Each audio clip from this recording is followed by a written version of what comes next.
What is up, everyone? Zack here with another episode of Hockeytown University. I'm here with one of my lovely co-hosts, Leslie. Matt, what's going on, buddy? How's your weekend? My weekend was fantastic. I had a delicious dinner at Ocean Prime. That was absolutely 10 out of 10 mint. I had the halibut, and it's a special, so hopefully they have it when I go back, but maybe not. And other than that, it was a good weekend. It was nice and warm. We went out, me and my girlfriend went out to the park. Had a little bit of walkies. We walked about 3 miles, so that was nice to get the blood flowing and the muscles pumping. And yeah, other than that, not too much I did this weekend. It's getting colder now because, of course, we are still in Michigan, and Michigan really does like to have a habit of reminding you that winter is not quite over yet. It's going to be 44 degrees tomorrow, so that'll be fun. I was thinking I could put away my jacket, store it away for the summer. Nope, got to take it out again. So that's nice. Yeah, I feel for you, buddy. Yeah, my weekend. But before I touch on my weekend, actually, you're a big food guy. Like every time I ask you guys how your weekends are, you're always like, yeah, I went to this restaurant, I went to this one. I'm like, Leslie knows how to eat, and he knows the good restaurants. I'm telling you. Listen, man, there's only 2 things I know in this world. Number 1 is hockey, and 2 is food. So maybe we'll start up a food podcast a little later, a Detroit Eats podcast, but for now, we got to get a handle on this one. So that's a problem for down the road. We'll kick the can down the road when it comes to that. I would definitely 100% be okay with doing that with you. I would thoroughly enjoy that, going out to all the great restaurants around the Detroit area. But yeah, other than that, my weekend was good. Friday, we went to the Toledo Mud Hens game. They were down 6-3 in the bottom of the ninth.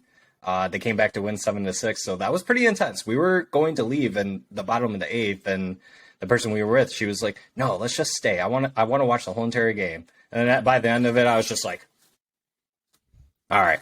Heck yeah. You're the magic conch for the night. I like it. She is the magic conch. Maybe you should ask her if we're getting Bedard. I should have, but she's a Pittsburgh Penguins fan, unfortunately. Well, they're not getting them, so we might as well get them. I had just met her that night, and I was like, oh, well, and the other guy that we were with, he was a Philadelphia Flyers fan, so I was like, well, welcome to Team Tank. Rough. Welcome to not making the playoffs. It's a friendly atmosphere around here, but you guys are probably more rivals than me and the Pittsburgh girl are, so. But it was all fun. You're like, don't worry, you're among losers. So there's no worries here. They didn't really catch the joke that I was going on with, and I felt bad. But it is what it is. That's hockey humor for you. So yeah, other than that, my weekend was great. Yeah, it was a scorcher this weekend. Even today, we got some mild rain showers along with it, and it started to cool down. But yeah, not ready for tomorrow's cold front. Hopefully summer arrives quicker than we're getting. So let's go ahead and kick things off. Today's going to be a little different. We did have some stuff planned out for you guys. Derek kind of threw us into a loop today, but I think we're still going to go ahead with those plans. They're going to be a little bit different than what we normally do during the regular season. Like we mentioned in the last episode, this is our first off season. So we're going to try test stuff out. We're going to see what works, what doesn't. So if you guys could, for those of you that are subscribed, thank you for joining us. Once again, for those of you that are new, thanks for joining us. If you could, make sure you hit that subscribe button down there, and always make sure that you're smashing that like button. That truly does go a long way. But yes, we want to hear from you guys in the comments on what you want to hear from us this summer in the off season, what you don't want to hear. Just tell us your ideas so that way we can help entertain you guys a little bit more. So that way Leslie can turn that frown upside down. Up. Smiles. Yes. Nice smile, buddy. I like it. So, why so serious? Yes. So, let's go ahead and kick it off with some news. We got some Red Wings Griffins news mixed in with some Walleye news. Max Bultman, as well as the Red Wings Grand Rapids Griffins, announced that the Griffins announced that they will not renew the contracts of AHL coach Ben Simon or staff members Matt McDonald, Todd Krieger, I'm sorry if I'm pronouncing these names wrong, and Brian Mahoney Wilson. Leslie, they're clearing house over there. Thoughts? Well, I mean, we shouldn't really be all that surprised that they're clearing house. That's something that I honestly think they would have been better off doing at the beginning of the year. Like, you saw Grand Rapids this year, they were down in the dumps. I mean, they didn't even have 30 wins on the season. I'm like, that's our main development league below the NHL. We have a lot of our prospects playing there. Like, we'll have at least Mazer, Lombardi, Wallander, just to name a few next year. You want them playing competitive hockey, and it doesn't do them any good to be playing in a losing team like that. They might as well go back to junior or Sweden or wherever they're from. So this is definitely something that needed to happen. I was kind of hoping it would happen after the Blashill firing last year, because I think most of those guys are, if not all of them, are Blashill hires, release recommendations. So it was kind of surprising to not see any change there. But now this will hopefully usher in a new staff that is a lot more promising, and I really hope that it can lead to the Griffins playing some meaningful games next year. Yeah, for sure. I mean, this is not a random move by any means. I think a lot of fans probably saw this coming, at least the people who are more familiar with the Grand Rapids Griffins. But I remember even last year, there was a lot of rumblings that is Ben Simon the guy to really get this team pushing forward. And I'm looking at his stats right here on HockeyDB. He's been the head coach since 2018-19. He was an assistant from 2014-15. Well, I lied. No, he was with the Toronto Marlies. So 15-16 with the Grand Rapids Griffins for 3 years until 18. Started the head coaching job. In his first year, they made it to the playoffs, lost in the first round. The next year, they didn't have any playoffs due to COVID. He went 29-27 that year in 63 games, 7 overtime losses. That following year, in 32 games, 2021, he went 16-12-0-4. No playoffs. Last year, 33-35-0-8. No playoffs. This year, 28-36-0-8. No playoffs. Yeah, it's time for a change. So like I said, I don't think that this was a surprise to anyone. And like you said, with all these prospects, they should have been winning this year. And then I saw something else, and I think it was Sean Shapiro, and I'm not subscribed to where he had it posted, so I couldn't read it all. But it mentioned how that the Griffins scheme was not the same as the Red Wings, and that was an issue. Not really an issue, but that kind of tends to happen when you get a new coach for the NHL. So Lalonde came in, his system was different than Ben Simon's. And so when those players were making the jump, they were confused because they didn't really know what to do, if that kind of makes sense. So like one coach is telling them one thing, then they make the jump. They have to learn a whole entire new process. So that's a recipe for disaster, especially when you're trying to develop young players. I think your coach from the NHL and from the Grand Rapids Griffins, any AHL team, even the ECHL team, they all have to be in the same linear path, thinking-wise, on how these players need to be managed overall. Do you have any thoughts on what I just said overall as well? Yeah, it does kind of seem like there was a lot of instability with that coaching staff, and you never want your young prospects playing in a system that has very little to no stability whatsoever. I mean, like I said earlier, you're better off just leaving them in their respective junior and European leagues. And, it is also a thing to mention that success for your AHL team isn't just hinging on how many good prospects you have over there. It's very important to get those AHL veterans like the Brian Lashoffs, the Danny O'Regans of the world, just, the career AHLers who have played in that game for a long time. They know how that league works. They know the level of competition you need to play for, and they know how to be leaders in that league. And that's definitely something that you need too. I'm not really knocking any of the leadership groups down in Grand Rapids. As far as I'm concerned, they've been one of the best for a while. So I'm not necessarily taking a dig at them, but yeah, it just goes to show that no matter what league you're playing in, what team you're playing on, you really need that stable leadership and that stable coaching system to have any success, or it's just going to look like it did this year. So hopefully we can get some more of that moving forward.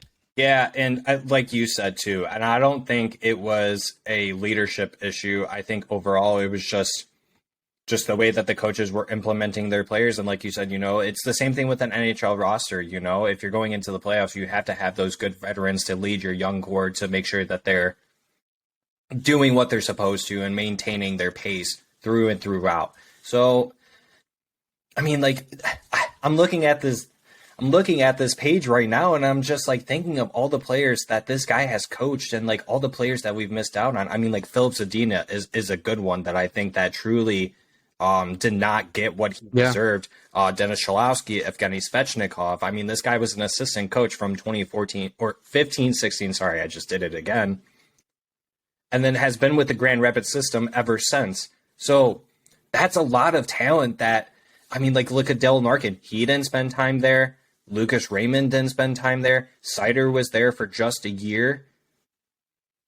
Yeah, it's scary because you saw the Zadinas, the Evgeny Svechnikovs, and the Cholowskis go through that system. I mean, Michael Rasmussen was luckily only there for a year as well until he made his call up. Joe Veleno even. Look at Joe Veleno. Like, he isn't really blossoming into what we expected either, and he spent time there. It was 2 seasons, I believe, and then he went over to Sweden.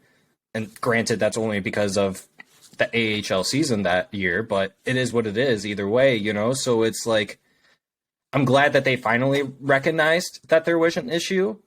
Like you said, I kind of wish that it was sooner. It is what it is, though, at this point. So I'm glad that it kind of did happen.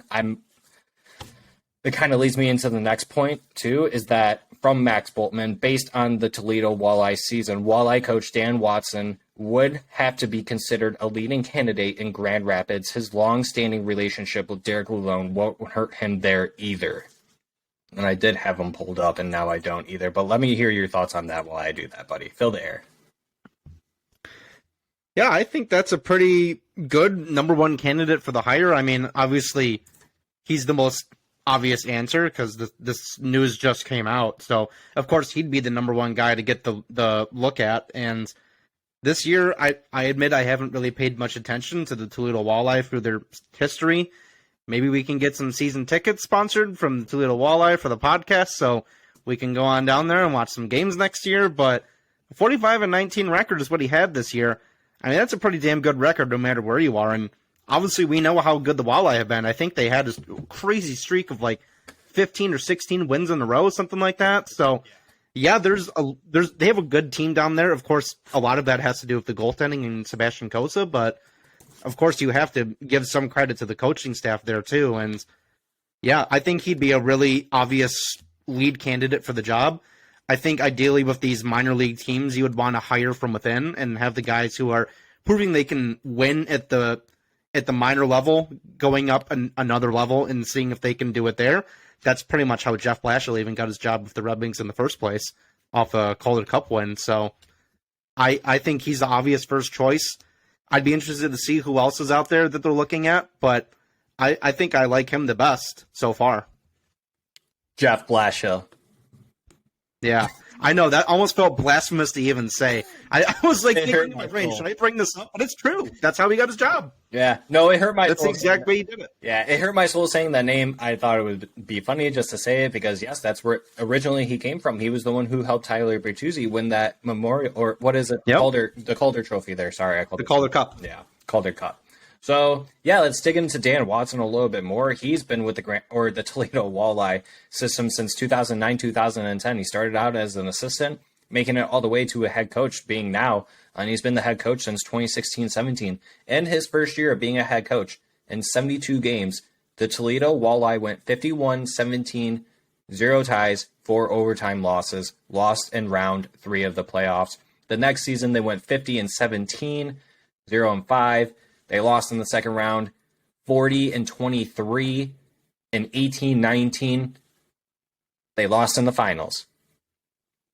19-20, they didn't make the playoffs. I don't think they had a playoffs that year because that was COVID, correct? Yes. Probably not. It was a COVID year, yeah. I don't think anyone had a playoffs besides the NHL, which was very later. Right. So in 59 games, they went 37-17, 0-5. So they had a good season then, too. So they probably would have done better than the season prior. And then last season, they made it to the finals, lost in the finals. They went 49-19, 0-4. And then this season, like you said, they're 45-19, 0-8.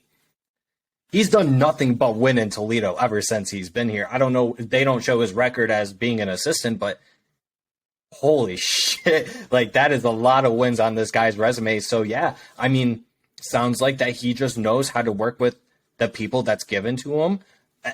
From what I know from the ECHL, that's pretty much what it is, right? You got a lot of guys coming in, coming out. It's not a lot of, like, good talent, but it's not bad talent either. But you're getting a lot of these players that, like, make the jump between the AHL, ECHL, or the players who are just common ECHL players that have an accounting job. You know, those guys like the emergency backup goalie from Toronto or whatever that one year. So you never know what you're getting in players in this league, but this still says a lot to what Dan Watson has done with this franchise, the Toledo Walleye, and I'm excited. I hope that he is a top candidate.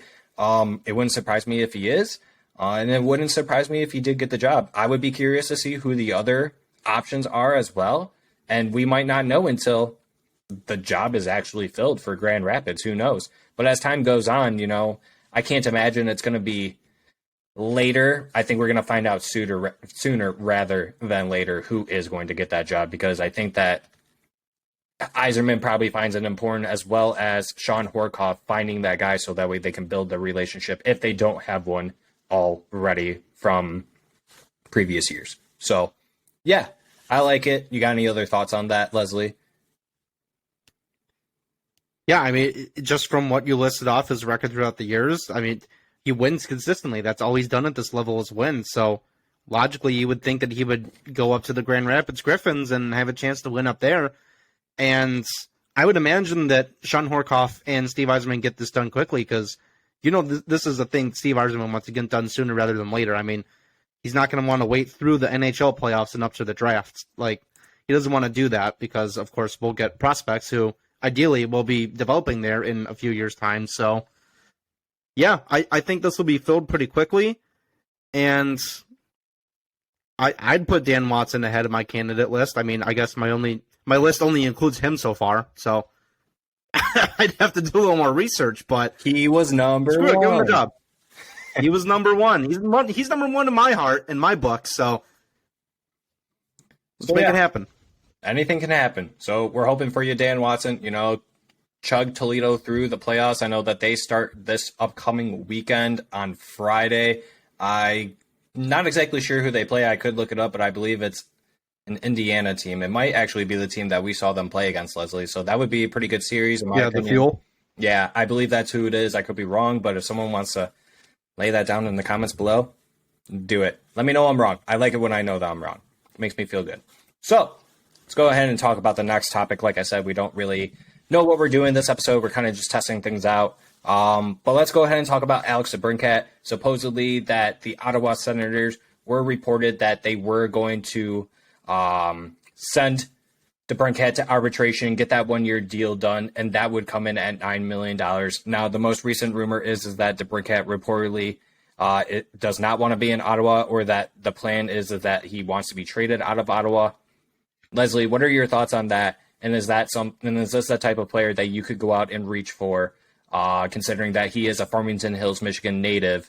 He's 25 years old, and he's a consistent 30-goal scorer. Is this someone that you could see Yzerman going out and getting during the offseason? I think so. I'm gonna say that with a little bit of reservation, because DeBrincat isn't really exactly the type of player Yzerman would go for. He likes to go for those guys who are more big-bodied, more physical, and are hard competitors. I don't think I've ever seen Alex DeBrincat once lay a hit on the ice. So, I mean, the goal scoring is definitely an upside. This is actually the first year this season where he didn't get 30 goals, but he was at 27. So, pretty close. But that might just have to be more with the team that he was playing, because they have in Ottawa a lot of guys up and down the lineup who were goal scorers. So, could be that. I think it would be kind of foolish of me to say, no, I don't want him, when this guy is an elite goal scorer at the NHL, and that is exactly what I've been banging the table for the entire season, and what I said was a number one need in the offseason. So I would like to see it. It really kind of all depends on how much money he's asking for. If he's asking for around $9 million, I don't really feel too comfortable signing him to that. I mean, he is young, and he has a lot of upside. I mean, he's just going into his prime now. So I think he'd be a good winger for Dylan Larkin. And there is another thing about being a hometown boy. Some players want to go play in their hometown. Others don't. You saw that last year with Johnny Gaudreau. So it really kind of comes down to what his preference is. Mm-hmm. But if I'm Steve Yzerman, and there's not too much out there available for trade after the season's over and before the draft, I would take a stab at him. Yeah. So to start off with the whole Ottawa situation, I'm assuming he probably didn't have much control being traded to Ottawa. I'm sure. Well, I'm not sure. So speculative. I'm sure that isn't one of his first destinations that he probably wanted to go to. Is it surprising that he wants out? No. He went from a Chicago Blackhawks team that was decent when he first joined them to being really bad, and now he's with an Ottawa team that probably didn't utilize him properly. They didn't know what to do with him. They just knew that he could score, but here he is on a brand new team. He's playing on the second line. I'm looking at Daily Faceoff right now. It says that he's on the second line with Shane Pinto and Drake Batherson. He was probably playing with Taves and Kane when the Blackhawks were still decent. So, that's not really the same. That's a less of an upgrade, in my opinion. He's 25 years old. Yeah. Is this someone that I could see Yzerman going after? Yes and no. He doesn't fit the size mold. He's 5'7", so he's pretty small. But he's gotten over 40 goals 2 times in a season for 2 seasons, so it fits the mold of we need a 5-on-5 goal scorer. We need someone who could score goals, and you're right. I think it depends on what he wants as well and what the Sens are asking for him as well, because he's an RFA. So you're going to have to pay on that. You're going to pay on the fact that he's young. You're going to pay on the fact that he's been a 40 goal scorer. He can put up over 25 consistently, easily. Like I said, if he was going to get through arbitration, it would be 1 year, $9 million. And I saw through Twitter that some of these fans were calling, would you give him 8x8? Some of them were saying, yeah, in a heartbeat. I think I'd rather save that. We have a Mo Sider. We have a Casper eventually you got to pay. We have a Simon Edvinsson you eventually got to pay. You have a Lucas Raymond you eventually got to pay. Jonathan Berggren you eventually got to pay. Granted, I'm saying these names as if they're going to be on the team forever. More than likely, not all of these players are going to be on our team. I don't think it makes sense right now. And I'm kind of going against what Yzerman kind of said. I don't think that it's smart to go after a young player from a team that also really needs a young, lethal goal scorer. Not too many teams are actually willing to give up these types of players, unless they're getting a really good deal in return.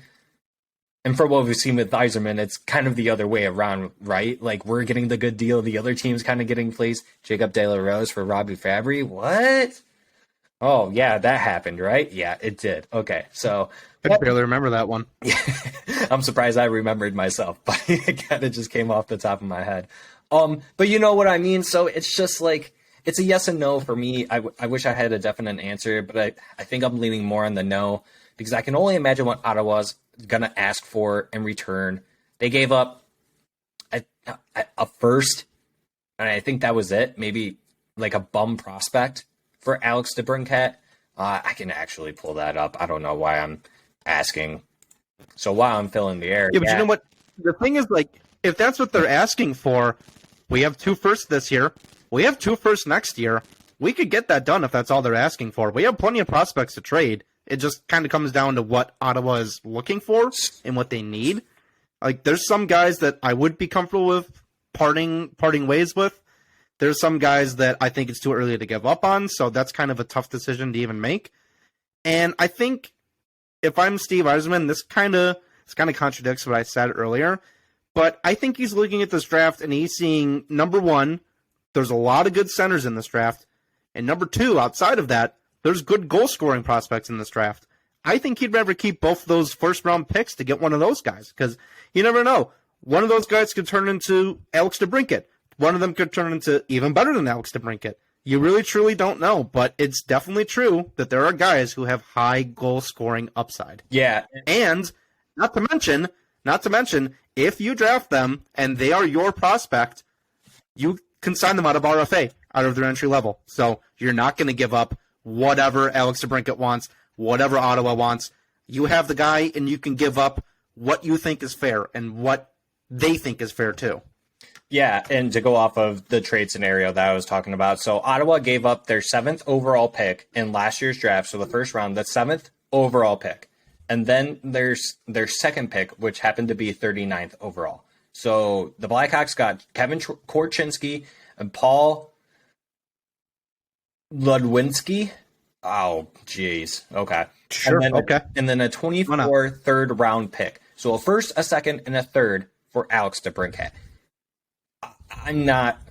Yeah, I'm right there with you. I think that with this draft being deep, and we'll talk about that too, because we're going to talk about the Yzerman press conference because he was asked that question too.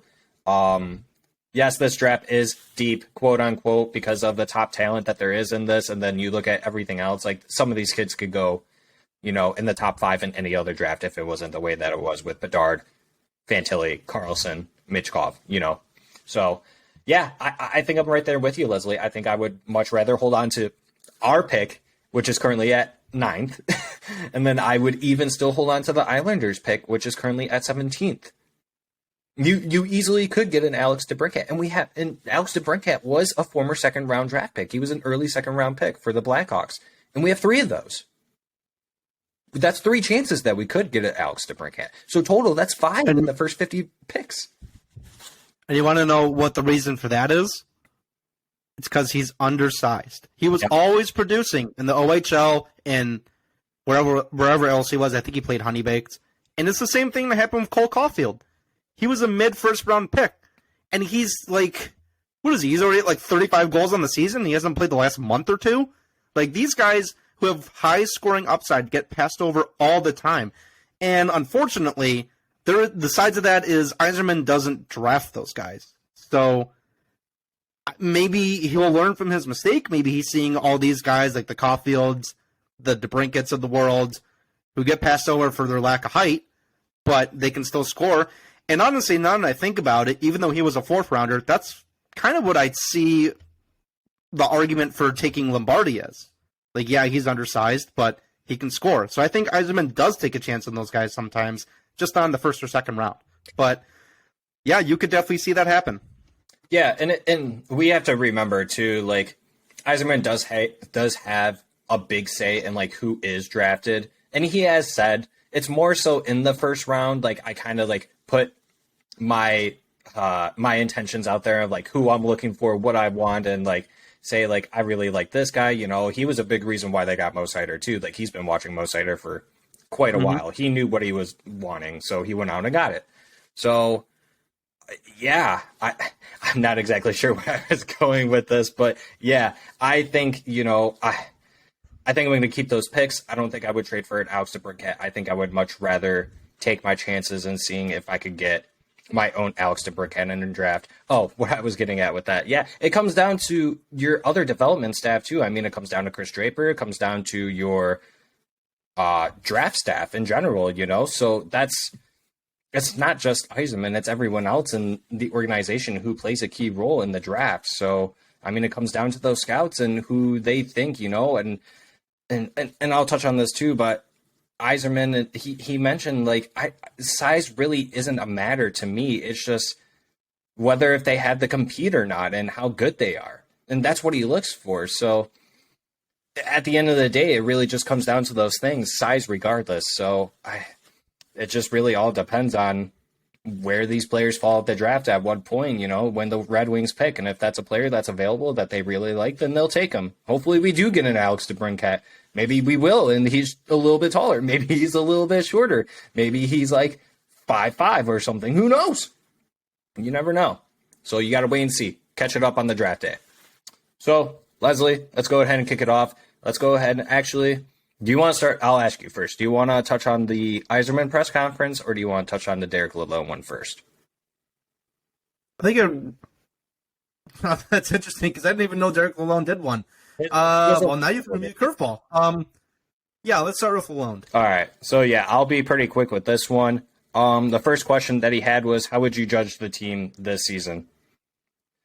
Pretty much, he just said it was tough because there were a lot of ups and downs. Obviously, the last 5 and 6 weeks, it was a downhill roller coaster. You had the trade deadline, you had all those injuries, and then you had all those call-ups. So, of course, that's going to skew a little bit. But he said up until those 2 Ottawa games, I think our team was excellent. That's pretty much how he broke it down. Like I'm not going to read what I wrote down word for word, but yeah, I have to agree with that too. Bad. So, thoughts on that? You know, do you think that it was a success other than the last 5 and 6 weeks this season compared to previous seasons for his first year as being the head coach? Yeah, I mean, you saw in the final results of this year, they finished with, what did they finish, 80 points? It was like the highest point total since the 2016 season. So, yeah, it definitely was the most successful season we've had. And part of that is just the natural progression of your rebuild. And another part of that is just getting away from Blashill and just having a new system that reinvigorated a lot of the players. So I think what the biggest difference I saw in this team overall versus really, I guess, the last, you can pick 4, 5, 6 years, however long it is, the team has really come together and played structured, sound team defense. And I think that has a lot to do with Lalonde's system. That's what he said he wanted it to be going in, just limit offensive chances and get your own chances based on, you know, turnovers, block shots, that sort of thing. And I think for the most part, it worked pretty well. And they had some really tough wins that they gritted out through the season. I think about the Pittsburgh win. They came back from down 4-0 in the first period. Like, this is a team that, if we're talking about, like, if you want to talk about the last 5 seasons, that Red Wings team, when they go down 4-0, they barely make it back. Like, they just stop playing immediately. You saw that time and time again. And this team never really did quit on those games up until, I guess, like the final few weeks. But for the most part during the season, they did not quit when the going got tough. They just banded together and gritted out a win, or at least tried to come back. So I think overall that was the biggest improvement on this season so far. Yeah, I'm going to jump ahead on some of the things that I had written down here. I'm not going to say the questions that were asked, but yeah, he touched on, I'll just kind of scroll down here. Someone asked, did you see this team as a playoff team when you entered? And he said straight up, no. And I never told the players that, but I did everything that I could to push them to want to be that. And that's exactly what they did. You know, and you're right, you know, compared to last season, there were a lot of games where it was like 6-0, 4-0 in the first period, and then the team just gave up. There was a lot less of that this year, you know, where there were games that they were behind. Yes, that's going to happen in the NHL, in any sport.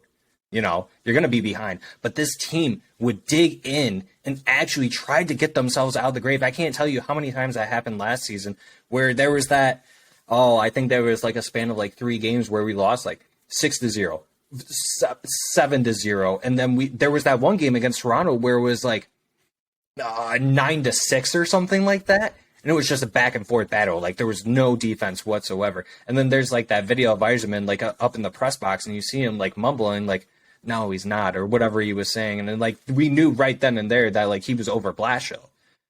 So, yeah, I mean, there's been such a huge difference with this team. I mean, it's been nothing but great. I enjoyed it. They had me fooled. I thought that they were going to be a playoff team. We said it. We were like, yeah, we're hopping on the hype train.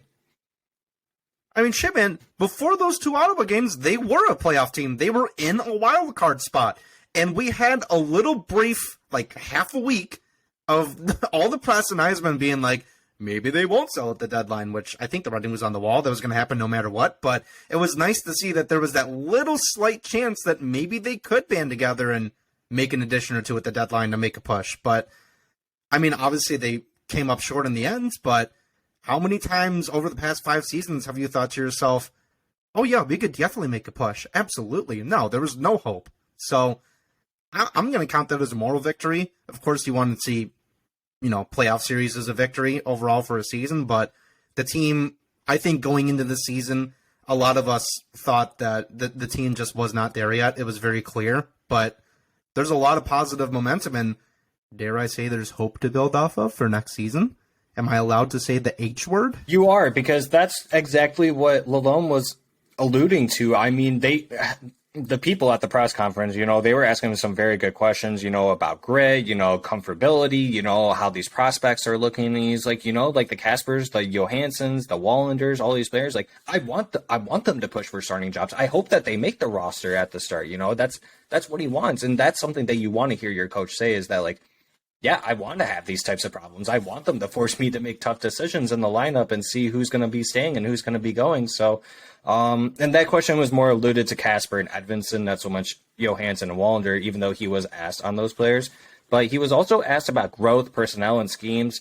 And he alluded to that it's just not about personnel and growth. Like, it's something to that. But watching how special, like, teams like Boston and how well they did, they got players that are at, like, the Pasternak's, where they're in a game and he's already at his 46th goal, but they're tied 1-1 with the team. And all of a sudden they're up 3-1, and that player is the reason why now he's at 48, 49 goals, and he's the one who could push him over the hump. The Red Wings aren't a team that has that, so obviously it was going to be harder for him to come up with better schemes and plays and everything. But, he also mentioned that they were just going to go back with the staff and take a look at exactly what happened. And like we alluded to with the whole Grand Rapids thing, I think that was part of it that he was trying to allude to, was that I don't want to say that it was personnel or that it was growth, but yes, all these things played a role into that. And that's what we said too, like that those Grand Rapids players, when they were making the jump, the scheme in Detroit was just so completely different that they just weren't fitting in well. And I wonder if maybe that's a reason why they had Simon Edvinsson up for so long and just had him play every other game, because they're like, we need to get Grand Rapids out of your head and make you realize what we're going to eventually instill in you, whether if you're with us next year or you're back in Grand Rapids next year with the next coach that we get. Now it's all but you know what? You say it like I think that whole situation is true for any AHL and NHL team, regardless of how good or bad that AHL team is, because every minor team has a different play style to the professional team. And when you have a guy up there for that long, you really do need to get him his reps and get familiar with the game at the NHL level, because with your good prospects like Simon Edvinsson and Marco Kasper, you're banking on them being everyday regular NHLers. And if they're going to be that for your club, you got to get them some experience now so they can see the scheme that they need to play, which, of course, you can get that in training camp too. They'll teach you that in training camp, but it's better to get that real game NHL experience versus just going against your peers. So I totally get why they did that. Yeah, no, 100%. And then some of the other questions, they were asking about, finishing and grit, and are those things that are most important for next year? And then going into talking about like off season and becoming involved in free agency, he says like Steve and I are a team. Steve handles more of like the future side. I handled the more like, let's win today. Like, I'm focused on today, whatever the day is, I don't look into the future, so I'm not worried about that. I just focus on winning. But yeah, he just said like, I'll instill my input onto what I think that I want and look for in a player. But at the end of the day, that truly does fall on Steve, and he's the one who creates this big picture overall. So yeah, it sounds like that his first year was a success in my mind. We might as well should just do a grade for the coach and the GM while we're talking about them on this episode at this point. If I were to grade Lalonde's first season, I didn't like how they managed Verana. I can't say that was on Lalonde. There were a lot of key injuries, but there was a lot of growth from certain players. I mean, Michael Rasmussen flourished. Larkin got a little bit better. Raymond had ups and downs. Sider eventually started to look a bit better. The special teams in general looked a lot better. B+. I mean, I'd have to go B+ too. I think I would give him an A if we were maybe a little bit higher, if we did maybe make it into the wild card spot. But yeah, I think a B+ is more than fair at this point. So nothing. I think I'd have to agree with that grade. It was really just more than anything, just so nice to see a refreshed team in just a new scheme that wasn't under Jeff Blashill. Not to throw him under the bus. It feels like we've been doing that all podcast, but oh well, what can you do? He's gone and Lalonde's here. But yeah, I think just the fact of like what I said earlier, that the team was just in the games for, the whole time. They were battling back when they had a little bit of adversity. I think you saw a lot of players flourish under Lalonde. There are some who, like Raymond, who kind of, I don't really want to say declined because he's still young, But I think there's more factors at play with Raymond rather than just coaching scheme overall. Yeah. But I think just under Lalonde, the team plays a lot more structured, a lot more disciplined. They just play like a good team game is what really it comes down to. And I think just the whole fact that in this bloodbath that is the Eastern Conference and the Thunderdome that is the Atlantic Division, the fact that they were in the mix for that long before the trade deadline, I think that's a phenomenal job for the players and the coaching staff. So B+ to him. B+ is all around. So, yeah, let's go ahead and jump in right into the Yzerman press conference. This one was a lot longer. It was actually double the time that Lalonde had with the people. I imagine so. Up. So it was pretty interesting. You watched it, right? Yeah, I watched. I think I watched all of it, at least a good bit of it. Okay, for sure. So yeah, some of these shouldn't come to a surprise to you. But the first question that was asked by Helene St. James. What do you think of your first 4 years? And he's like, well, I think my first 4 years are going okay. As soon as I heard that, I was like, does he not like the question? Is he just kind of being like a smirk off a little bit? Yes, dude. Dude, he always hates our questions because he has the worst questions. How are your first 4 years going? You might as well not even ask a question. Like, what is that? It's a stupid question. It gets a stupid answer. He then, I mean, yes and no. His answer kind of put me not on edge, but it kind of made me a little unsettled. Like, I thought I was expecting to hear a little bit more than just saying okay, but that's just Yzerman and how Yzerman is. He then kept on saying, I would like to be further ahead than where I'm at, but I think where we are is okay. Okay? Like, what exactly does that mean, my dude? Like, I need a little bit more. Like, my brain is spinning out. So, yeah, I but just have to keep listening.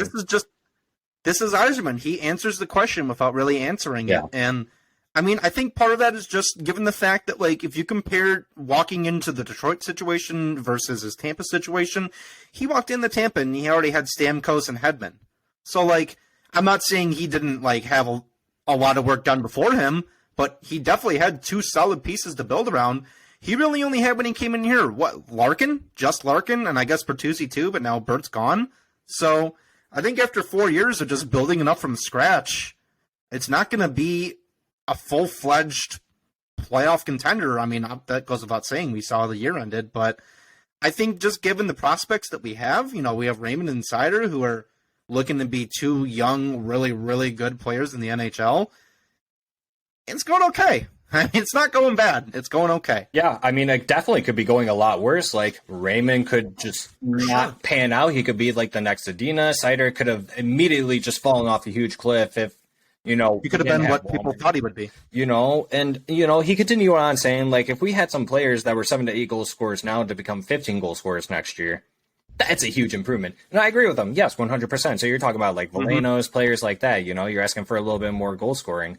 So he also, someone asked another question, and it's kind of like going off of what you said. Like, I don't know what you expect him to do from 4 years, basically from scratch. Like you said, all you had was Larkin. But one of the questions I was asked was, are you nervous about breaking the record for most seasons missed in a row without making the playoffs? And he was basically like, no, why would I be worried about that? I just thought that was kind of a dumb question because he's only been the GM for 4 years. He couldn't control what happened the years beforehand.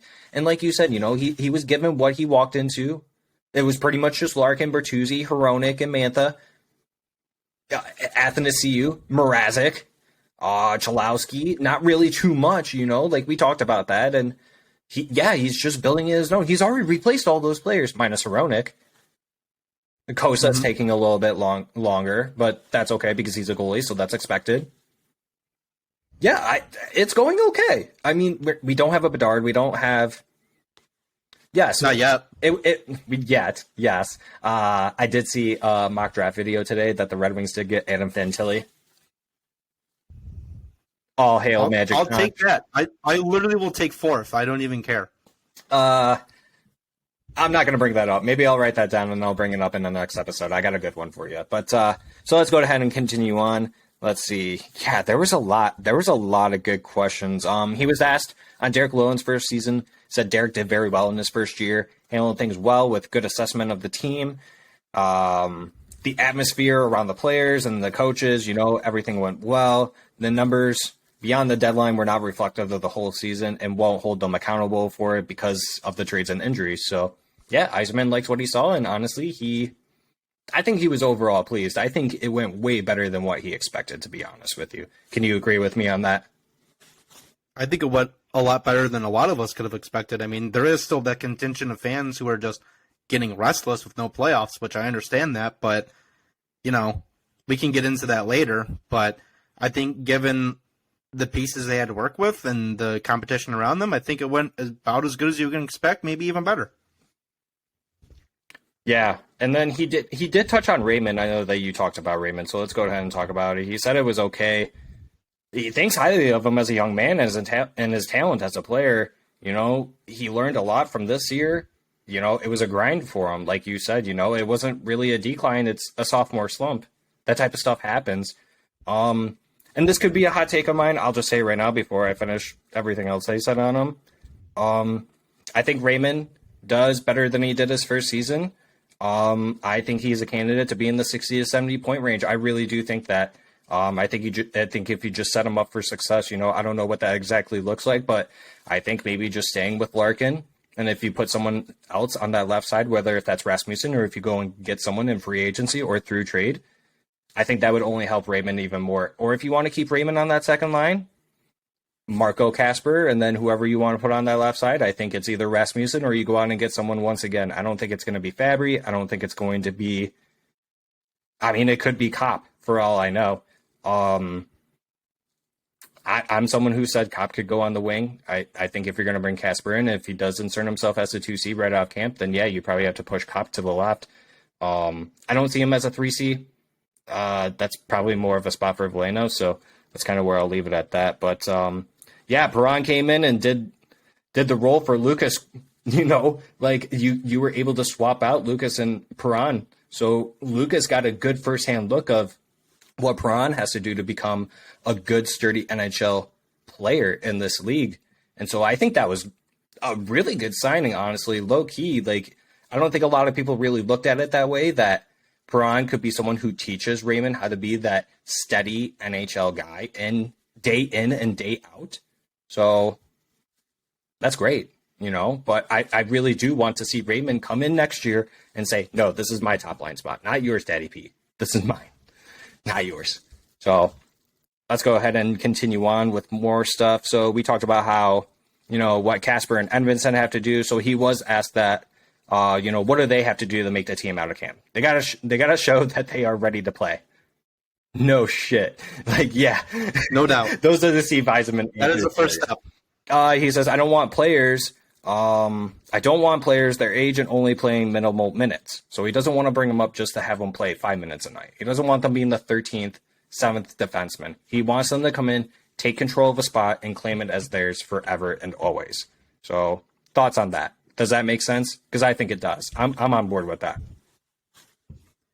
That's what you need to do. Like, if these guys go into training camp and they show that they're above the crop of prospects you have in there, what's the point of bringing them to the team and saying, okay, you look pretty good in training camp, but I don't trust you at the NHL level. I'm going to play you 8 minutes a night. That doesn't make any sense. They're not going to learn anything by doing that. They might as well just go back to the AHL. So I love to hear that, and it promotes competition within training camp, which breeds competitive players, which what does he want, Zach? Competitive players, and that's how you get them. So, yeah, this is the formula to grow those guys into the defensemen that you know that they can be and that you need them to be. And there's really no other way of going about it. That's just the right way to do it. Yeah, no, 100%.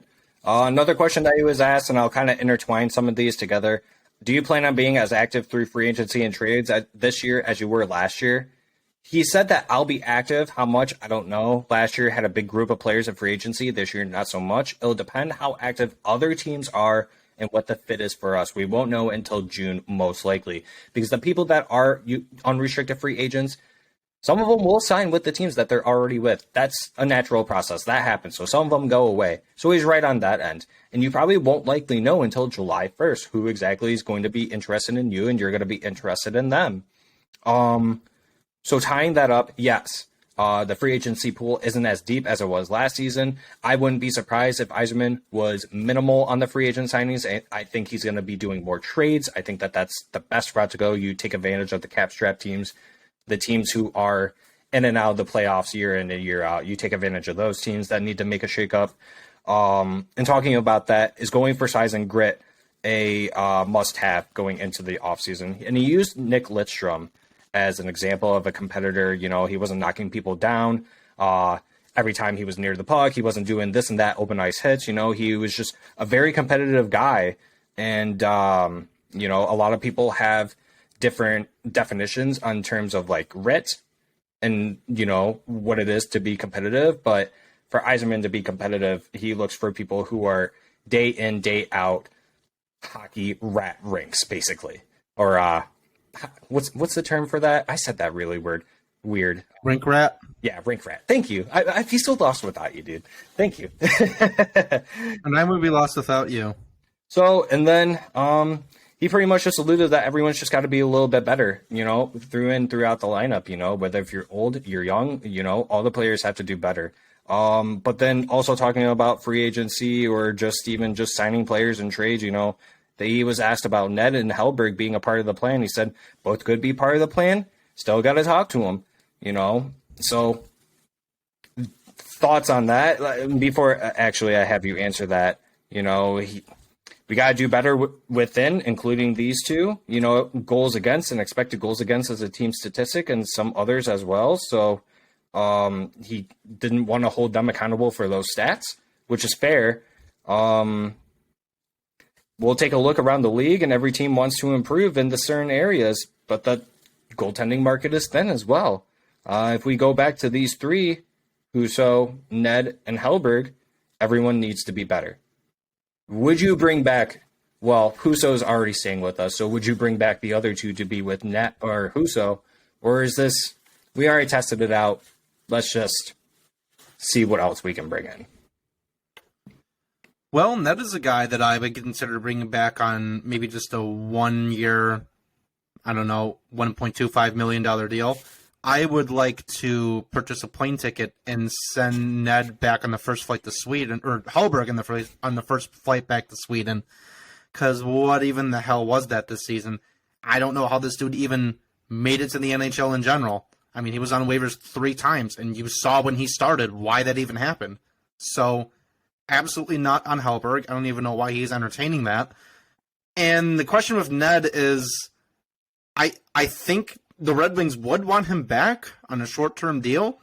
The only thing is on his end, is he really going to want to sign with an NHL team that kept him down in the minors for 4 or 5 months? I don't know if I would want to do that if I were him. I think there's going to be other teams on the market who need a solid backup goaltender, which he may just want to get another opportunity somewhere else. That of course remains to be seen. I don't know what his personal feelings are on what happened this season, but I think if you're going to get a backup, I think I'd rather do Ned. And part of that also is in the fact that this market is very slim. And because of that, I think that a lot of the competent goaltenders, whoever they may be at the top of that class, you might have to overpay for them a little bit, because it's almost the fact of like, well, what else are you going to do? You know, you got to get a backup goaltender, and Kosa's not ready yet. So you might have to overpay for them. I personally wouldn't want to do that. I think Ned is competent as a backup. We saw after last season, he can't be a starter. He just cannot handle that volume of games. But maybe he could split with Husso. I think that's probably the best avenue going forward, is to do that. Yeah, I'm right there with you. If Yzerman came out and said, I'm not going to go on and get anyone through free agency or trade, and I have to select one of these two, Nedeljkovic or Hellberg, it's definitely going to be Nedeljkovic, I feel like. You know, you can sign him to a cheaper contract. I think his track record is better than Hellberg's. The reason why Hellberg was just in and out of waivers was because, you know, other teams had injuries. You know, they needed a cheap goalie. You know, he was on a cheap contract. And then, unfortunately, he was just a player who was the oddball out. So that's how he ended up in Detroit. And fortunately for us, it worked out, really didn't work out. But I don't see Hellberg not being in the league after this season, if he is with Detroit or not. I think that's a guy who really just wants to keep playing in the NHL. You know, I don't think it's a money thing for him. So I think I would go with Ned, to be honest with you. Yeah, especially if we're not going to do anything in free agency or with trades. So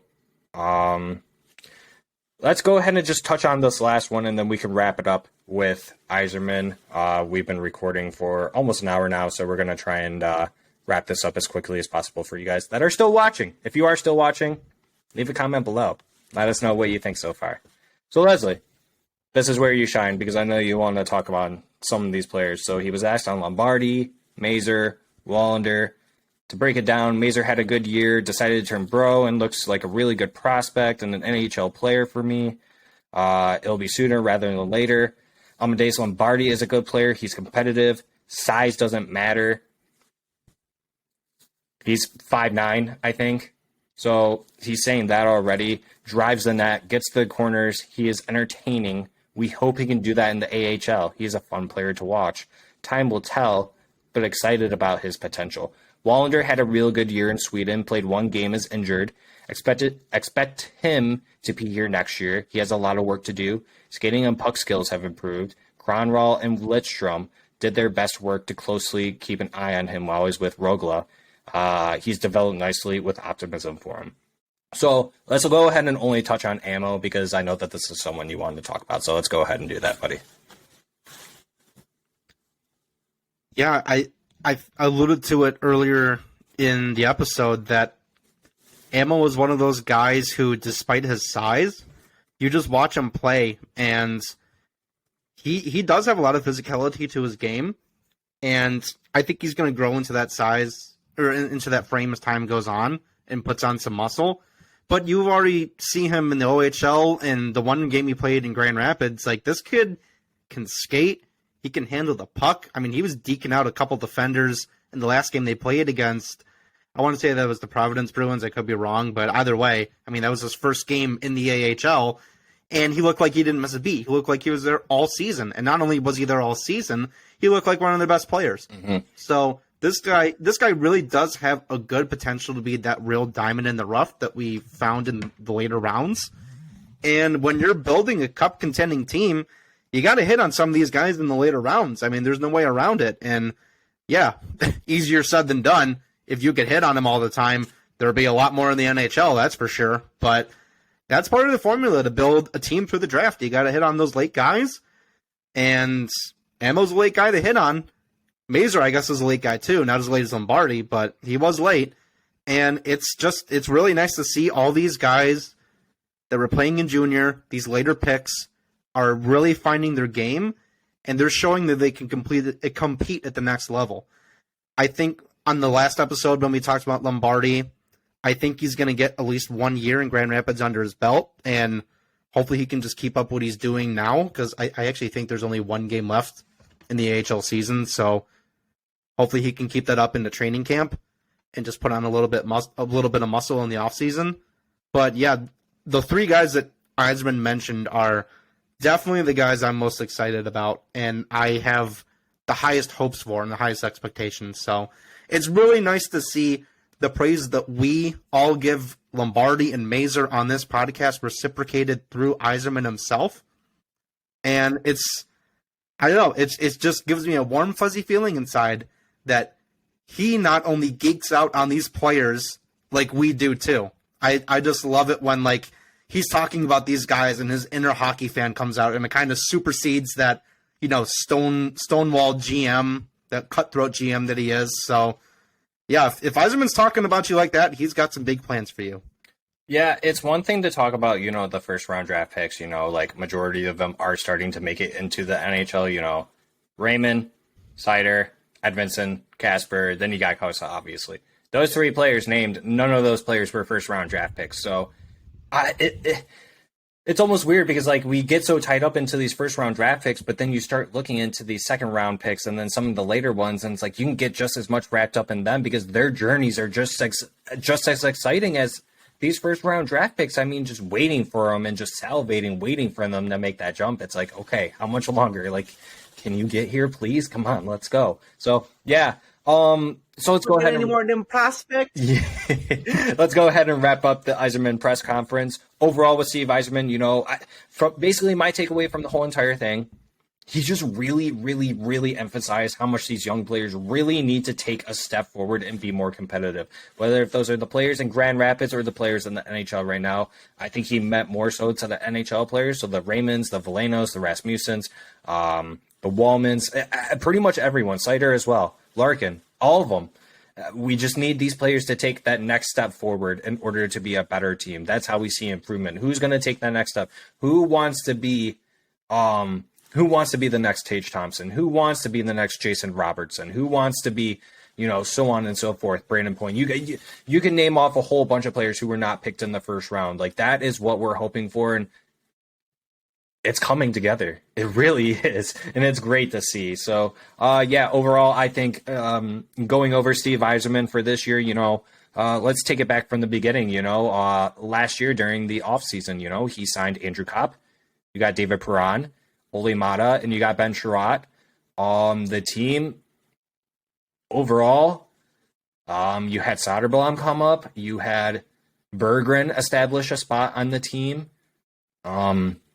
Wallman firmly established himself with the team by getting that contract extension. Ole Mata did the same thing. Husso was a pleasantly surprise. That was another person that we brought in the offseason as well.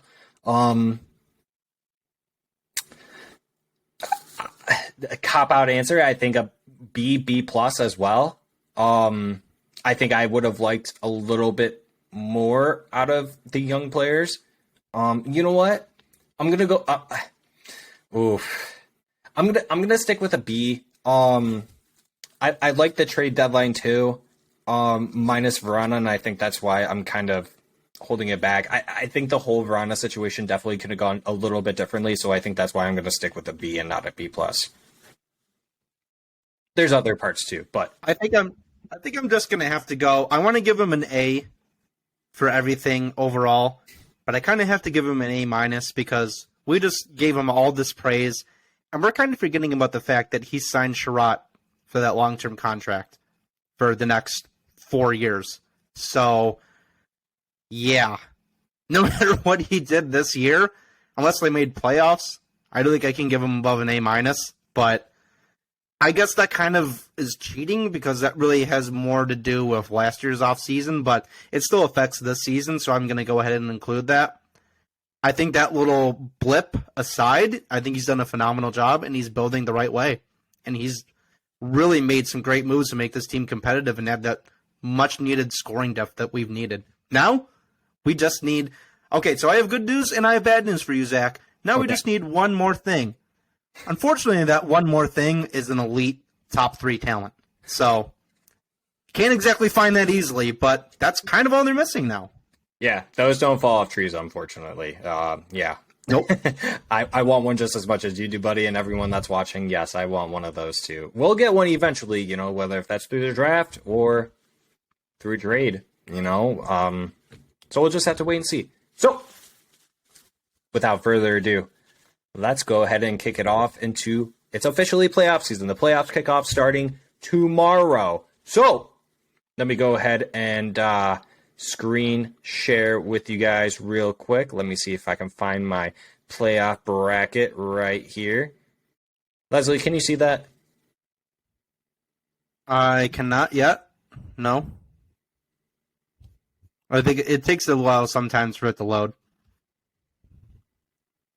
There we go. So there it's we go. Coming up now. There's my playoff bracket. Let's see if I can make it a little bit bigger. Oh, interesting. I don't think I did make it bigger. Sorry, that is not what I was expecting. I'm not really doing a good job at the screen sharing. But yeah, honestly, I kind of, I was going to do a little bit of digging.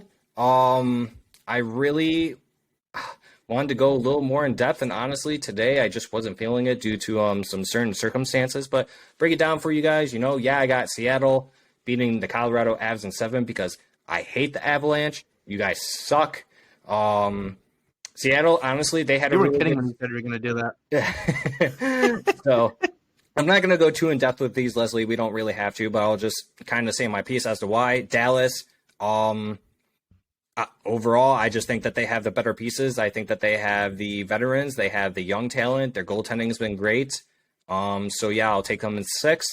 Vegas, it's just tough for me, and I think it's probably the same for you. The West, I just don't really know too much about the Western teams. But I got Vegas. I think Winnipeg's been on a decline for quite a while ever since that Western Conference final that they went to a few years back ago. So I got them in 6 against Winnipeg. Edmonton, yeah, I got them in 4. I think it's ridiculous if you don't have Edmonton in 4 or at least 5. That scoring is not going to go away. They're just too loaded up front. Yeah, then I got Seattle versus Dallas. I got Dallas winning, and then I got Edmonton beating Vegas. Edmonton beats Dallas, and boom, there they are. And then going over, you got Boston versus Florida. I got Boston obviously beating Florida. I think that's a no-brainer. This one was tricky. The Toronto versus Tampa Bay. That's actually wrong. That's actually supposed to be Toronto. My bad. So I had Toronto originally going in 7, so I'll fix that later before. We'll just say it's Toronto. Yeah, so I have Toronto in 7. I really think that Toronto's going to win on a fluke. I think, Tampa Bay's just going to sleep. They're going to try to do their best, but when you go to back finals like that stuff catches up to you eventually. But then nonetheless, whether if it was Tampa or Toronto, I had them losing to Boston either way. Leslie, I'm sorry, but I do have your Islanders losing to Carolina in 5. I don't think that should be 5. I think I changed that to 6, and I don't know. You're not invited to the parade. I'm sorry, buddy. Yeah, and this one might be a little hot take. I know a lot of people will call me crazy, but I do have the Devils taking the New York Rangers. I think the Devils this year, granted, yes, they might not have playoff experience, and they do have a lot of young players, but I just think that they're so gosh darn talented. I mean, what was it, that Washington Capitals game and against the New Jersey Devils, when we were watching Washington, they were up winning 4-1, and then they lost in overtime 5-4 to the New Jersey Devils. If they can do that into the playoffs, I think that they can make a deep run here. But yeah, then I got New Jersey beating Carolina. Then you got them going up against Boston.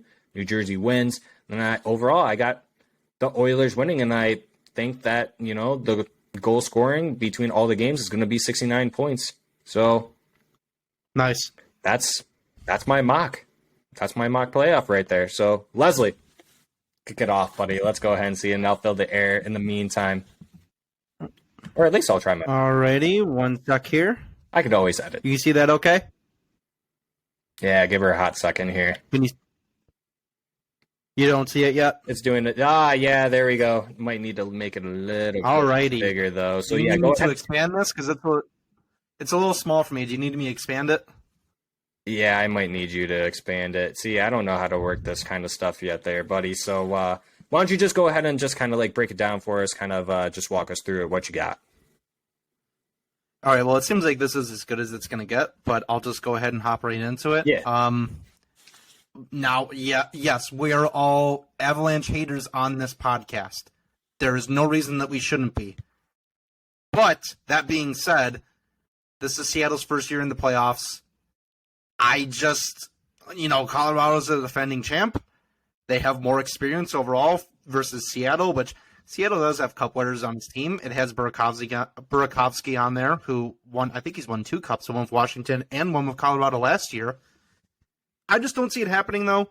I have Colorado in 6, even though they are going to be banged up. They're without Gabriel Landeskog, and it's still a question mark how much Cale Makar is going to play in the playoffs. He's still nursing, I believe it's a concussion that he had earlier in the season. But otherwise, I have the Avs in 6. Dallas and Minnesota. This one was kind of a toss-up for me. I think just overall, I like Dallas's team makeup a lot better.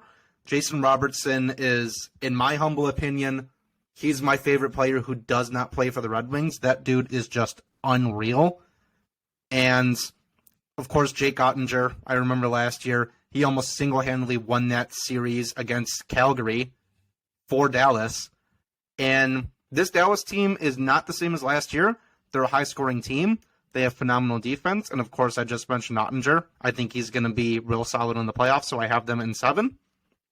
Vegas against Winnipeg. I mean, Vegas tripped down the stairs and got into the playoffs. The West is just wide open. I mean, it could have gone any way. Yeah. I think St. Louis was in the mix for a while. That's how bad the West was. So I have them getting swept. maybe that's a little harsh. I could see Hellebuck stealing a game or two, but other than that, I don't really have them doing too much in the playoffs. And Edmonton versus LA, I was a little surprised that you picked a sweep for Edmonton. I think you're underestimating this LA team a little bit. I don't think they have enough star power to get past Edmonton. They're just, this is a different Edmonton team. Like, they look like the team from the 80s. Like, they're their first team since 95-96. They have 3 players score over 100 points. That's kind of a team of destiny. I mean, you can see it right here, not to jump ahead, that I have them as the champs. So, but LA, on the other hand, they're one of the teams that has at least 10 players who have 10 or more goals. They have good scoring depth. And I'm still kind of questioning Edmonton's goaltending. I don't know who they're going to go with. It'll probably be Stuart Skinner. But I have Edmonton in 6. And then Boston versus Florida. Pretty much the same thing as Winnipeg. They tripped and fell into the playoffs. They're not getting anything done. They're getting swept by Boston. And then we come to everyone's favorite series. Toronto versus Tampa. I gotta be honest with you, Zach. We don't like Toronto. They don't like us. I want Toronto to win the series. And I honestly feel like they could do it. Yeah. And I understand your argument with Tampa. Oh, they can't be good forever. They can't win in the playoffs forever. Let me tell you something right now. If they have Andrei Vasilevsky in net, they can win at any time. Yeah, you can't this last year. Oh, they've been to back-to-back finals. They've been to back-to-back finals. They're all tired. They're all played out. Then they went to another Cup Finals.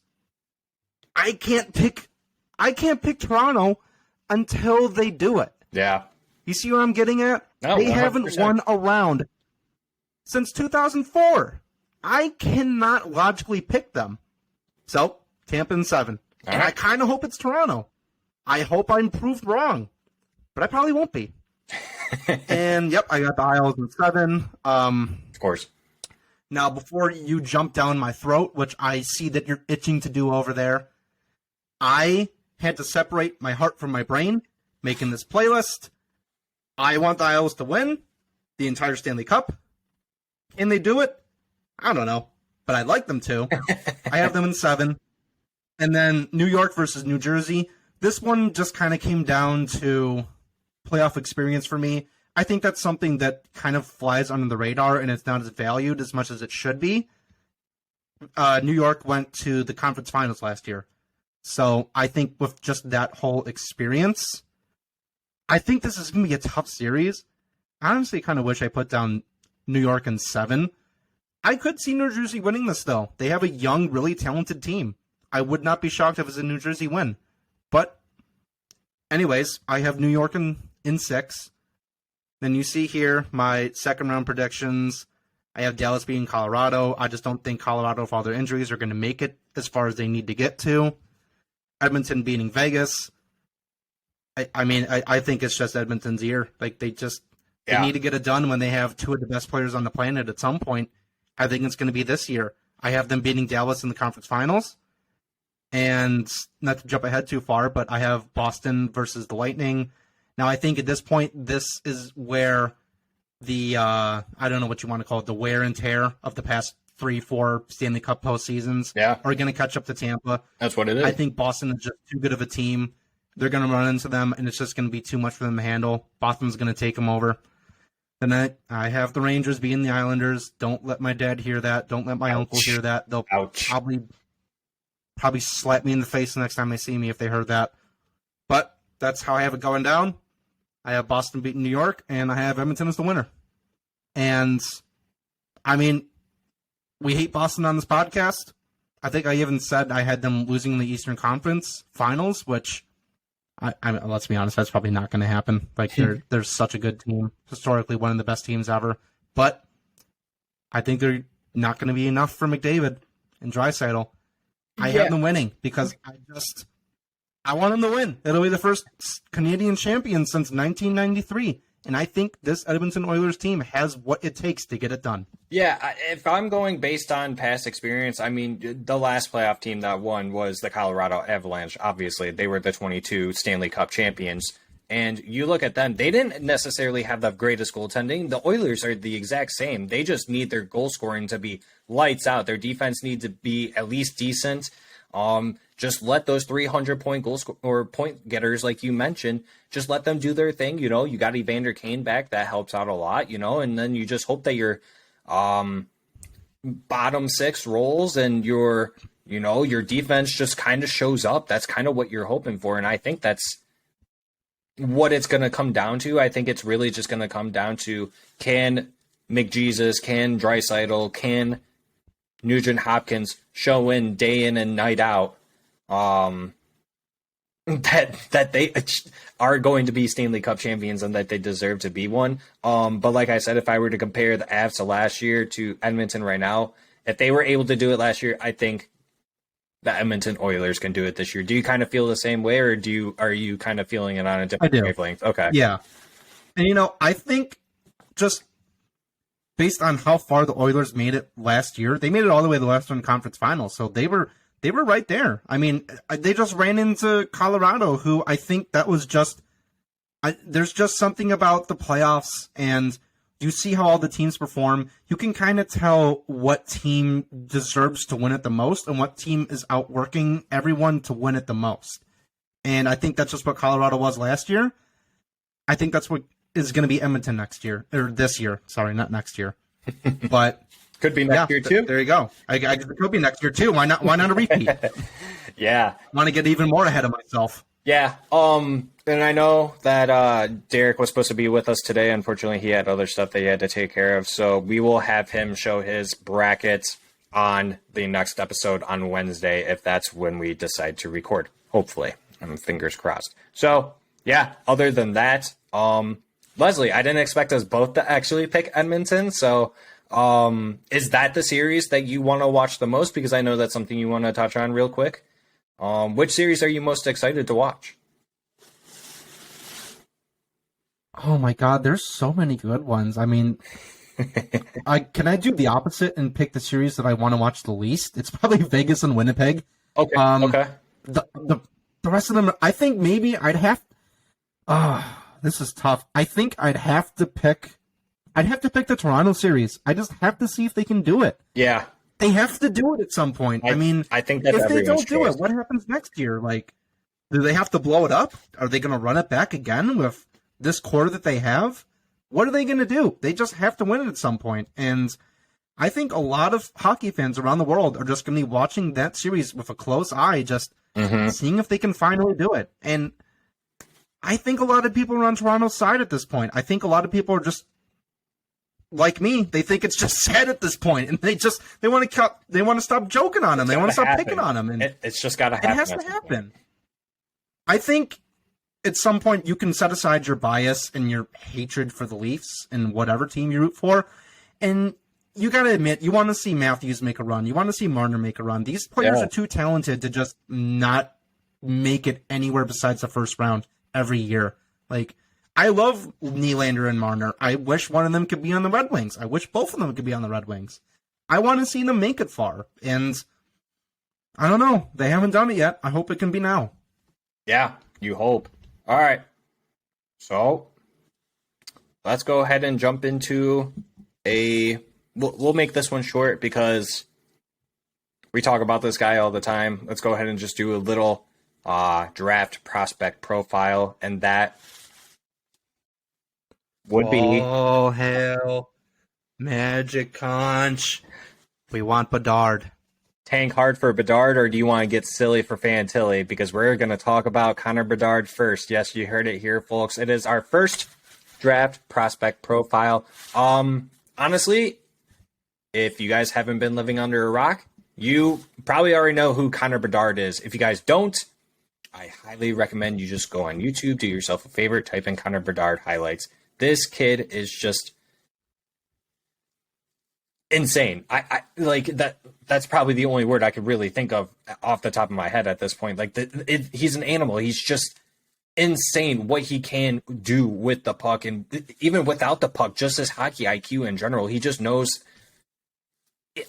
It's crazy to think that, like, I saw an Yzerman highlight today, and I was like, holy crap, this is like Connor Bedard. That's the last time that we had a Connor Bedard type player was basically Steve Yzerman. I mean, if you want to talk about Pavel Datsyuk had the stick handling to do that too, and the hockey IQ to do it. But I mean, this kid's just on another level. I mean, some would even argue, and I probably wouldn't be this person, that he could be better than Connor McDavid. Like I said, I don't think that I would be one of those people. He's a lot smaller than Connor McDavid. But if you want to go and compare that draft in general with McDavid and Eichel, because the argument is that if Eichel was not in that draft, any other draft, 5 years before, 5 years later, he probably would have went number one in any of those drafts. So if Connor Bedard went in the same year that McDavid and Eichel did, it would have went McDavid, Bedard, Eichel. Would you agree with me on that? Yeah, I think I'd have to agree with you on that.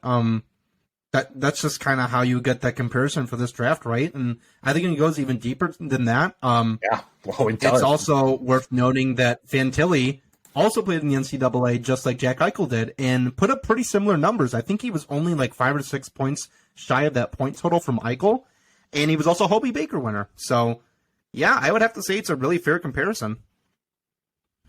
Yeah, I mean, Connor Bedard, I mean, just keep on touching on him. It's like, I don't even know what to talk about this kid, because it's like, for those of you that are listening and watching, like, it sucks for me to say, like, I kind of expect you guys to already know what Connor Bedard is. Like, I feel like it goes without saying that, like, this kid's just unreal. Like, the things that he can do, I mean, like, whoever gets him, by year 2 in his NHL year, they could be making the playoffs. That's how good this kid is. This kid in 57 games, 71 goals, 72 assists, 143 points. In his 7 playoff games, he had 10 goals, 10 assists. They only played in the first round. His team lost in the playoffs in the first round, and he still put up 20 points. That just goes to show how freaking talented this kid is. Not everyone does this. This isn't a regular thing. Playing out of the WHL, well, yes, it could be a goal-scoring league, whatever you want to call it, but this is just unreal stuff right here. So, Leslie, add on to whatever mumbo-jumbo that I'm saying, because I'm just mush-mouth over here. Yeah, just go look up some highlight videos of this kid. It's just freaking unreal, this stuff that he does. Imagine that you are a mad scientist and you own a laboratory and you tasked yourself with creating the perfect hockey player. You take Matthew's shot, you take McDavid's speed, you take Pettersson's hockey IQ, you get pretty close to Connor Bedard. I mean, this is a guy who I don't even really need to talk about individual parts of his game, because compared to the rest of this draft class and his peers, you have these guys who are really good overall hockey players, but they'll have like one elite trait, like maybe they have elite skating, maybe they have elite shots, maybe they have elite handling. Connor Bedard is elite at everything. Everything you can think of in the game of hockey, Connor Bedard is elite at it. There are no weaknesses to his game. Really, the only drawback I can offer is he's only 5'10", which, I mean, the kid's 17. He'll grow. He'll grow into his frame. And in today's NHL, that doesn't really even matter that much. So that's not even actually a slight. Yeah. Like, this is a guy who, as Zack said, it really doesn't matter what team is picking first overall. There's, of course, some teams who really committed to the tank and need a lot of help to be competitive, but whatever team picks him, they're going to have a good chance to be competitive the following year. And then, of course, we get to the Red Wings, which, of course, we have a Red Wings bias. We are Hockeytown University. Zack has a Red Wings flag in the back and a signed Datsyuk picture. We have a bias. I'm going to say it right now. If we draft Connor Bedard, we are not only competing for the playoffs in the next few years, we're competing for cups in the next few years. That is how much this guy offers to whatever team is going to draft him, and how much he elevates the players around him. And he can do it at 19, 20, 21, 22 years old, which, might I remind you, isn't even his prime. And there is a whole other side that we haven't touched on. He's a phenomenal leader.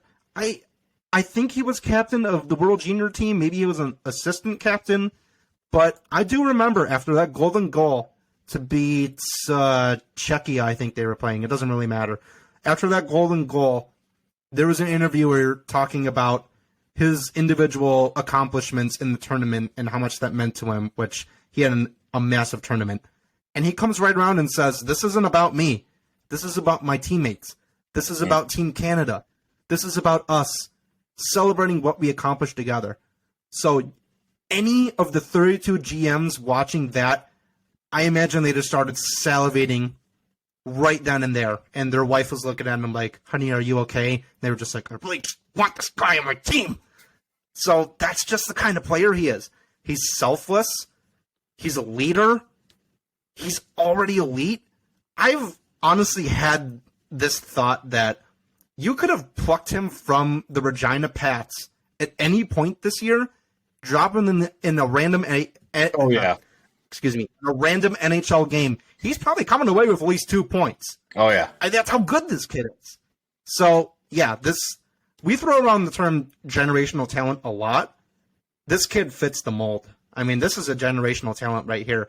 I struggle to say if he's going to be better than McDavid because I really, truly don't believe there will ever be another McDavid. I mean, we've just seen what this kid's been doing. I don't think there's going to be anything else like it. But yeah, could he be the next Matthews? Could he be the next Patrick Kane? Absolutely, he could be better. So that's just the kind of player we're dealing with. And to go back to Yzerman's press conference, he even had a comment about the draft and how deep it is. He said if there's a special player like Connor Bedard at the top, that makes the draft automatically deep. Yeah. And he's right. So I really cannot overstate enough how massive of a win it would be for Hockeytown and Detroit sports in general, not just Hockeytown, Detroit sports in general, if we got to draft this guy. You heard Zack say it earlier. This could be our next Yzerman. I would not be shocked in the slightest if this is the next Yzerman, the next Gordie Howe. Screw it, I'll say these. Maybe he could be the next Gordie Howe. Like, that's even insane to say, but he could be. No, that's how good he is. No, I agree with you there, and I'm not. And when you say like, could he be the next McDavid? No, but could he be the next Kane? Could he be the next so and so player? He could be, but I think that he could be better than those. But I think that he's just so good that like you can't even compare him to these players and say, could he be these next players? He's gonna be Connor Bedard. That's just how good he is. Yeah. And just by saying that, like, he could be our next Yzerman, like that's the last really good like player that our franchise has seen in such a long time, especially getting drafted that early in the draft. Like Yzerman was a 4th overall pick or 3rd. Yeah, something like that. Yeah. So top 5, yeah. To be able to get Connor Bedard at number 1, I mean, obviously you need a lot of luck. We have 5% chance of getting him. And I believe for Fantilli, it's like 8 or 10% or something like that. And we'll talk about Fantilli in the next episode on Wednesday. But yeah, everything that Connor Bedard does, it's pretty much the same thing on McDavid level. He's just a little bit shorter, and like Leslie said, it really doesn't even matter that he's a little bit smaller because it doesn't matter in today's NHL. As long as he's fast, he has his hockey IQ, and he's got his elite edges, he's going to be just fine. But in terms of what this does for a Red Wings team, if the Red Wings do end up picking 1st overall, watch out. I mean, it will. I am not joking when I say that if we do somehow get lucky and win the lottery, that will be a franchise-altering move. I'm not even kidding when I say that. Like, I think it was the Wing Wheel podcast. I want to shout them out, but I don't know if it was them, who said that if we win the rebuild, I'm getting ahead of myself. If we win the lottery and we pick Bedard, the rebuild is over. That's them that said that, like, yeah. No, you're right. And that's it will not be like... That's not even like a out of left field outlandish statement. No. The rebuild will be dead and buried if we win the lottery on May 11th, 8th. I don't actually know the day. But whenever we win it, if we do, rebuild's done when we get Bedard. No, 100%. I'm right there with you, and I think a lot of fans would agree with you. If it's not, the rebuild would technically be over. And when we say that, I don't think that that's us saying, oh, you win Bedard, now let's try to utilize every draft pick that we have to surround him with better talent. I think you still have to draft and continue building on that can you go out and get some trades at the trade deadline if, the first year of Bedard does get you into a wild card spot? Maybe. I guess it kind of depends. But some things that I probably would do if you do win Connor Bedard, I think one thing is first, you definitely have to go out there and get someone who, if you're not inserting you either need to insert a Michael Rasmussen or someone who's just like Michael Rasmussen, someone who's big, someone who's scary, someone who's going to intimidate the player so that they don't go after Connor Bedard. Because that's what happens, right? When you get a good young guy coming into the league. It didn't really happen to Connor McDavid because he is a bigger guy, and let's just face it. I mean, you see that guy skating on the ice, no one can touch him unless they stick their stick out in front of his feet, and then you watch him fall like he did in Big Daddy with Adam Sandler. Yeah, throw the stick. Oh, yeah. Players will fall.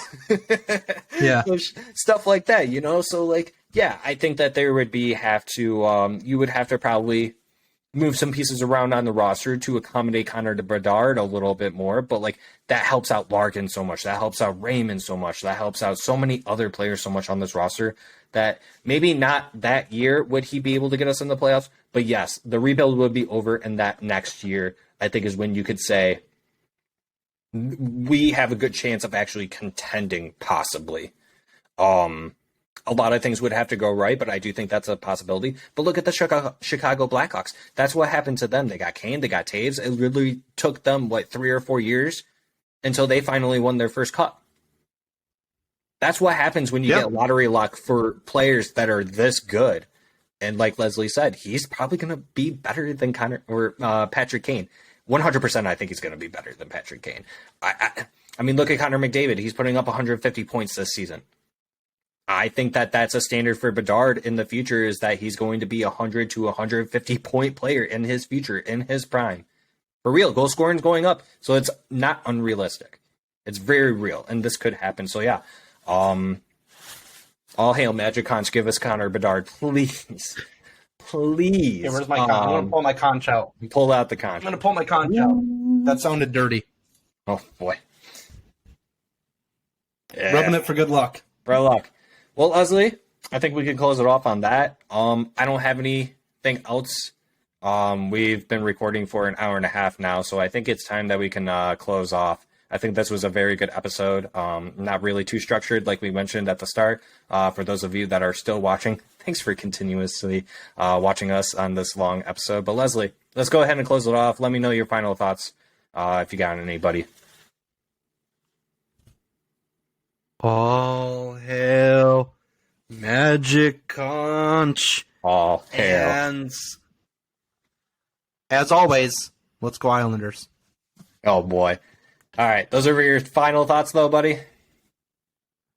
And let's go Edmonton, because not only do I have them picked in my bracket to win, I also have a future on them. So let's go Oilers. All right. Yeah. So you heard it here. We'll remember the ending of this episode, so that way when the Edmonton Oilers do win and Leslie's go out buying his brand new yacht, we will record that episode showing us on the yacht and the replay of him saying, I put the future on the Edmonton Oilers, and they won. My final thoughts are... McDavid's going to win me some money. Let's get hard for Bedard. I want Bedard. Let's go. All right. Thank you once again for joining us on today's episode. Thank you. It was a really long episode. We really do appreciate it. But for those of you that are returning, that are subscribers, thank you for joining us once again. It really does mean a lot to us. For those of you that are new and joining us today, thank you so much. We really do appreciate it. We're really trying to figure out new ideas, get creative on how we could entertain you guys a little bit more coming and watching our episodes. So if you are new, make sure you hit that subscribe button. Also, make sure you're hitting that like button. That really does go a long way for us on this YouTube algorithm. You know, we're just really small channel. You know, we're just trying to do the best that we can for you guys out there. So, you know, let us know how we're doing as well by leaving a comment down below. And as always, forever, let's go Red Wings. Get hard for Bedard. All hail Magic Conch. Till next time on Hockeytown University, everyone. Goodbye. Let's go Wings. Wings. Goodbye.